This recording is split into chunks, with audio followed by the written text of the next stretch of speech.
कि हमारे भारतीय जिस संदर्भ में अभी तक अपनी प्रार्थनाएं, अपनी अरदास करते रहे हैं, वो सद्गुरु 2024 वर्ष पहले आए और जिस कल्कि का हम इंतज़ार कर रहे थे वो 2024 वर्ष पहले आए और आकर के चले गए और आज भी है विद्वान, क्योंकि होते नहीं तो मुझे नहीं मिलते। हमारी जो खोज है भारतीय ऋषियों की, महर्षियों की जो खोज है, वो जाकर के सद्गुरु यीशु में पूरी होती है। शलोम शलोम शलोम। प्रभु यीशु मसीह नासरी के नाम में आज ऐसी एक बात लेकर आया हूं मैं आपके सामने, जो आज से 2000 साल पहले घटी थी। अब 24 भी इसमें जोड़ दीजिए, 24-25, और वो थी प्रभु यीशु का जन्म, मसीहा का जन्म। पर हुआ क्या, यहूदियों ने उसका इनकार कर दिया, नहीं ये हमारा मसीहा नहीं है। जबकि तोराह में, पवित्र शास्त्र बाइबल में, जिसे सामान्य तरीके से लोग पुराना नियम और नया नियम कहते हैं, उसमें सारी भविष्यवाणी होने के बावजूद भी एक सच्चाई जो थी कि परमेश्वर की महानता की सब छुटकारा पाएं, यहूदियों के एक हिस्से को कठोर कर दिया गया।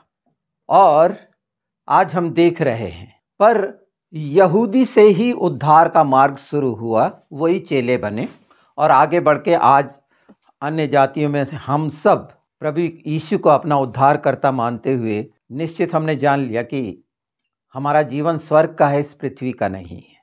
ये एक ऐसी सच्चाई है जो आत्मा की है। ऐसी ही घटना जो देखने में आ रही है अभी, एक हैं संत सागर भाई, जिन्होंने अपने बारे में बहुत कुछ बताया है कि वो कैसे योग्यता रखते हैं उस धर्म की और संत बने, और बहुत सी चीज़ें उन्होंने अपने वीडियोस में बताया है, अपनी गवाही दी है। और उन गवाहियों में उनकी हालात का भी उन्होंने जिक्र किया है और कहाँ कहाँ के वो मुख्य मठों के क्या क्या होते जो हिंदुओं के अनुसार हैं, उनका उल्लेख किया है। हिंदू भाई इन बातों को अच्छे से जानते होंगे।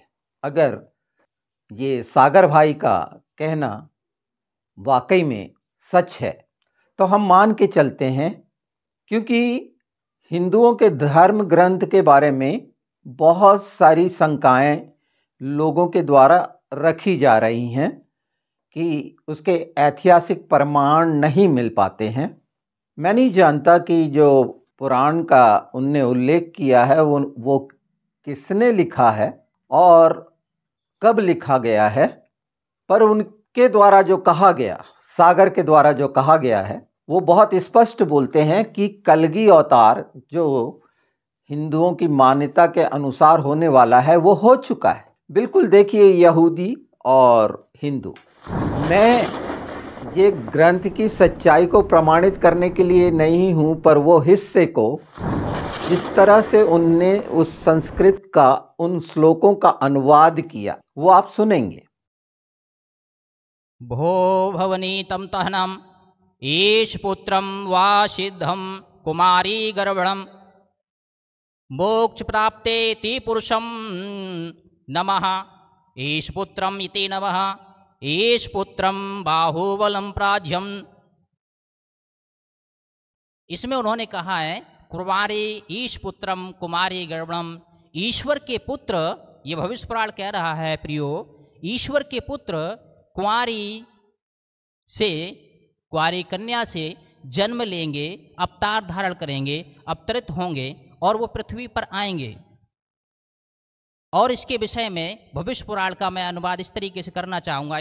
वो बहुत लंबा श्लोक है, लेकिन उसका अनुवाद मैं ये करना चाहूँगा कि उनका कहना ये है, जैसे जो लेखक रहे होंगे, जिन्होंने प्रार्थना की, जिन्होंने कल्कि के लिए दर्शन देखा, उन्होंने ये देखा कि वो कुंवारी कन्या से जन्म लेंगे, संभल में जन्म लेंगे और जन्म लेने के बाद में उनको भी मारा जाएगा, लेकिन उनके परिवार वाले उनका वध कर देंगे और पृथ्वी में एक गड्ढा खोद के उसमें गाड़ देंगे, लेकिन वो रात को गाड़ेंगे और सुबह वो कब्र के ऊपर बैठे हुए दिखाई देंगे। ये कल्कि के विषय में भविष्यवाणी है। और 2 मित्र होंगे और घोड़े की सवारी करेंगे और तलवार होगी, लेकिन वो मारने के लिए नहीं होगी। हम सद्गुरु यीशु के जीवन को देखते हैं, वो संभल जो है संबल का अर्थ है शांति प्रिय या साधुओं की नगरी। आप यरूशलेम को देखिए प्रियो, काफी कई भविष्यवक्ता उस शहर में, उस नगर में जन्मे, वो साधुओं की नगरी है, यानी वो संभल है। और जो विष्णु यश हैं, वो विष्णु यश का अर्थ है यूसुफ। और वो जो शांति है, जिस शांति सुमति से जिनका जन्म होना है, वो माता मरियम है। और आप ये देखेंगे कि सदगुरु यीशु के भी दो मित्र थे। जिस समय में वो काठ के ऊपर थे, अपना हवन कर रहे थे, तब उनके साथ में वो जो दो व्यक्ति थे, उनसे भी उन्होंने मित्रता जैसा व्यवहार किया, ना कि उन्हें डांटा। मित्र को प्रेम करते हैं, ना कि डांटते हैं। और अंत के समय में प्रकाशित वाक्य कहता है, संत यूहन्ना ने बड़ा ही सुंदर लिखा है।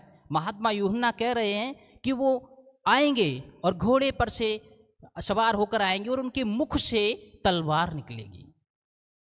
तो सारी भविष्यवाणियां सदगुरु यीशु की, कल्कि की सदगुरु यीशु में पूरी हो रही हैं। दो बातें और बताऊंगा मैं। दो श्लोक और हैं जिसमें कहते हैं, लिंगम छेदी शिकाहीना श्रमशुद्धारी सदूषिका उच्चलापी शरो भक्षी भविष्यति जनोम।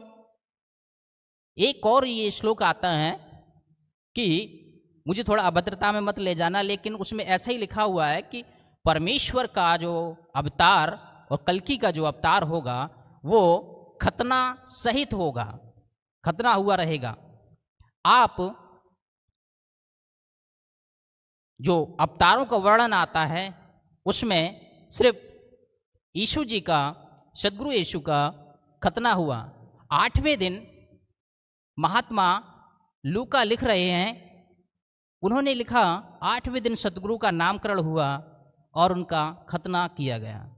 ऐसा संत लूका लिख रहे हैं, महात्मा लूका लिख रहे हैं। महात्मा जी ने बड़ा ही अच्छा वर्णन किया। तो जो लिंगम छेदी शिखाहीना का तात्पर्य है कि वो यीशु है।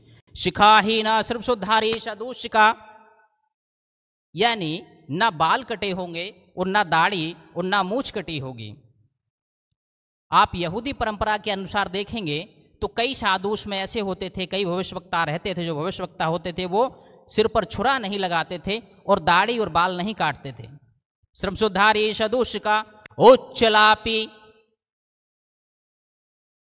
आज पढ़ा लिखा समाज है, उच्च लापी का यदि अर्थ करेंगे तो उच्च धन लापी। उच्च लापी का अर्थ होता है जो ऊंची ऊंची आवाज में आवाजें लगा करके आपको बुलाए। आप सदगुरु यीशु का जीवन देखिए प्रियो। एक पर्वत पर विराजमान है सदगुरु, और एक पर्वत पर विराजमान होकर के वहां 5000 पुरुष हैं, स्त्रियों और बच्चों की कोई गिनती नहीं है। और एक जगह से वो, तब ऐसी व्यवस्थाएं नहीं थी जैसे मैं आपसे बात कर रहा हूं, लेकिन सदगुरु एक जगह से 5000 पुरुषों को संबोधित कर रहे हैं, यानी उच्चलापी सदगुरु हैं।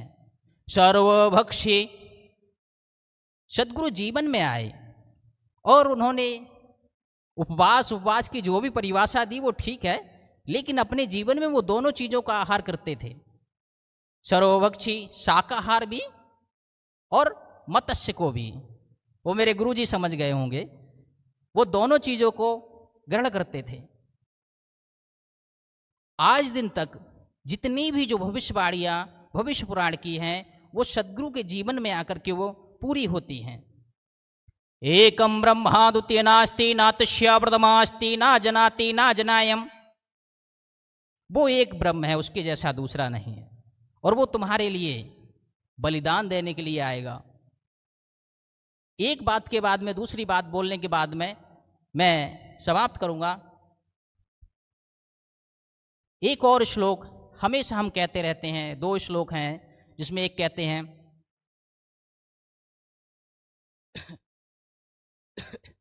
उसमें कहते हैं ब्रह्मर्पणो ब्रह्मणा ब्रह्म हवि ब्रह्म समाधना सहना भवतु सहना भुनक्तु सहना कर्मा वहेमम।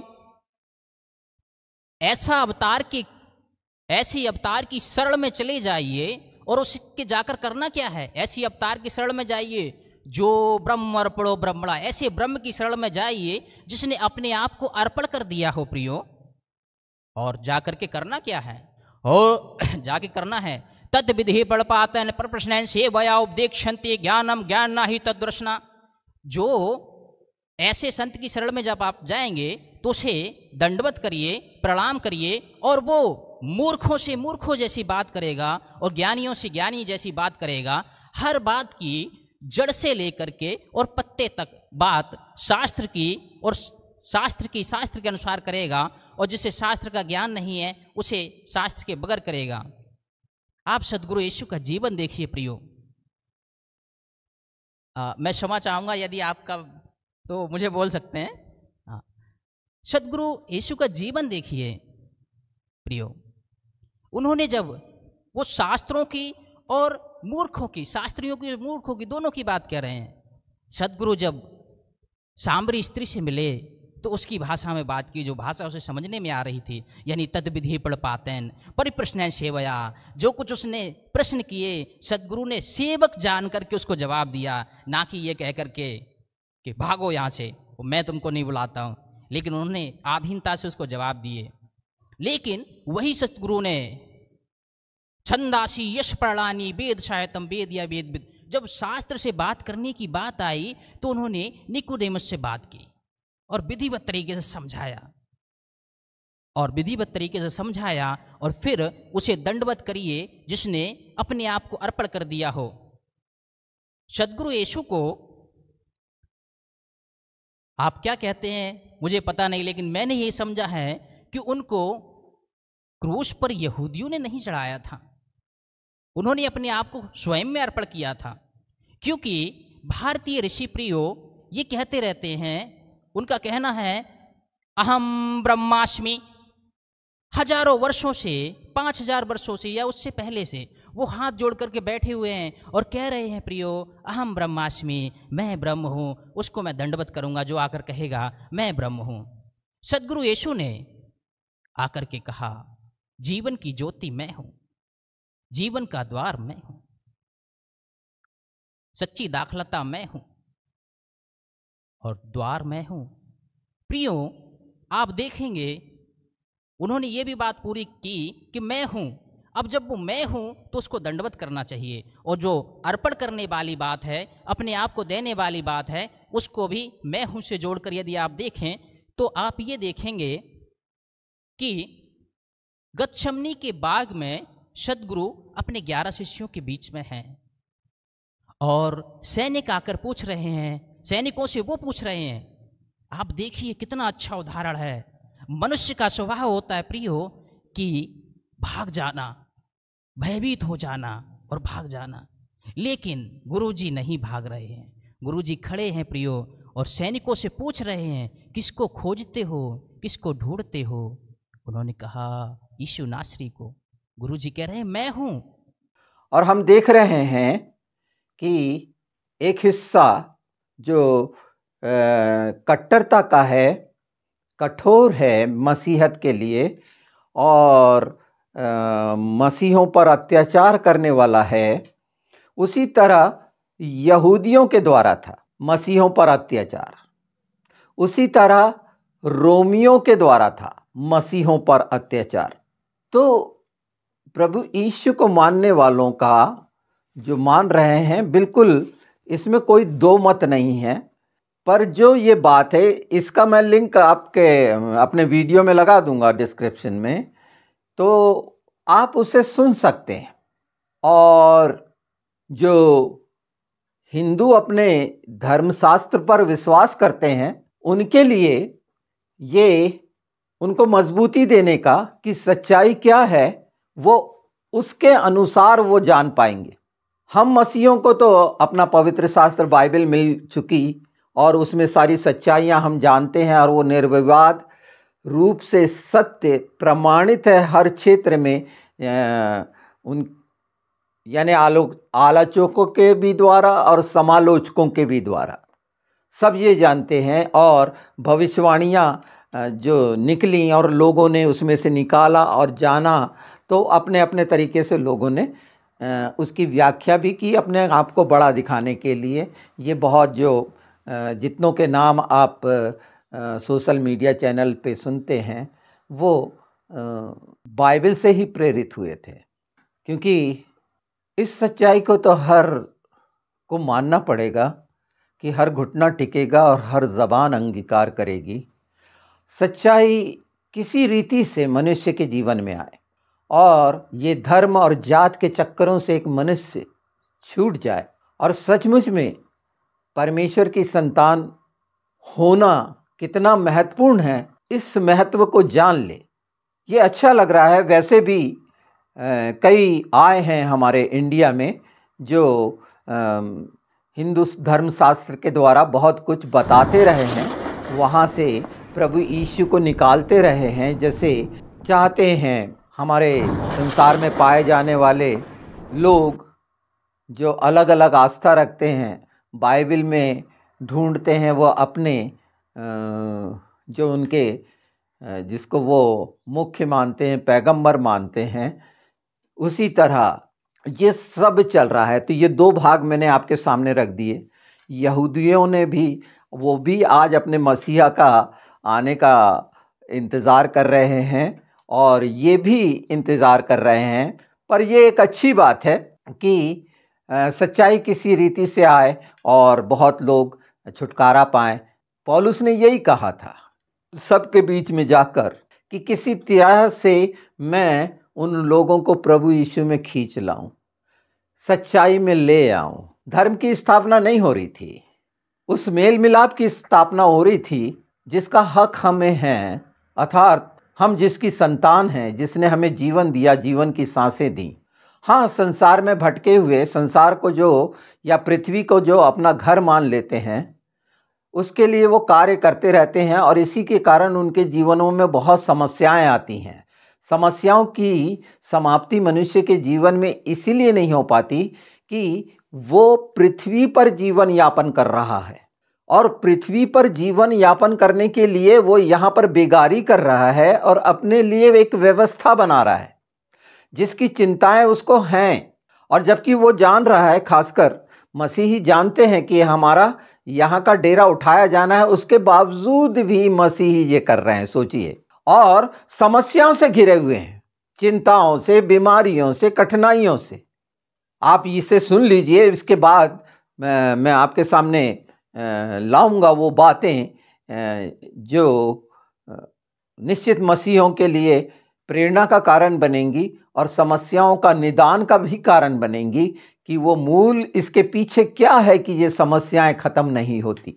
पर ये पहले मुझे ये लगा कि आप लोग इसको चेक कर लें, खासकर इनके जो लिंक मिलेंगे, जितने भी सब्सक्राइबर्स हैं, ये संस्कृत के जानकारों के पास इन बातों को पहुंचाइए इस व्यक्ति की।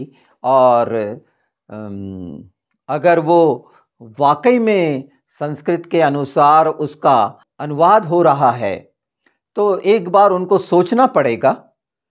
वो स्वतंत्र हैं, सोच सकते हैं। हमें तो यीशु का जो सुसमाचार है वो बाइबल के अनुसार देना है, पवित्र शास्त्र के अनुसार देना है। पर अगर उस बात के कारण कि जो जिस किताब का वो व्यक्ति उल्लेख कर रहा है उसमें ये बात पाई जाती है और उसका प्रकाश लोगों को मिल रहा है, तो ये बहुत खूबसूरत बात होगी। और बहुत से जो अभी अंधेरे में हैं, भ्रम में हैं, शंकाओं में हैं, उसका निदान होने के लिए ये एक शुरुआत बहुत अच्छी बात है। तो मैं उम्मीद करता हूँ कि इसको सकारात्मक दृष्टि से लेंगे हिंदू भाई लोग। उनके लिए एक और भी सुनहरा मौका है कि उनके धर्मशास्त्र की सच्चाइयाँ अगर इस तरह से प्रकट होती हैं तो उसको पूरी रीति से जाने पहचाने, अपने आप को जाने पहचाने। ये आपका हक है। और आप ही के बीच में से निकला हुआ एक व्यक्ति अगर इस सच्चाई को बता रहा है इस भयानक समय में, तो निश्चित इस पर ध्यान देना चाहिए। शलोम।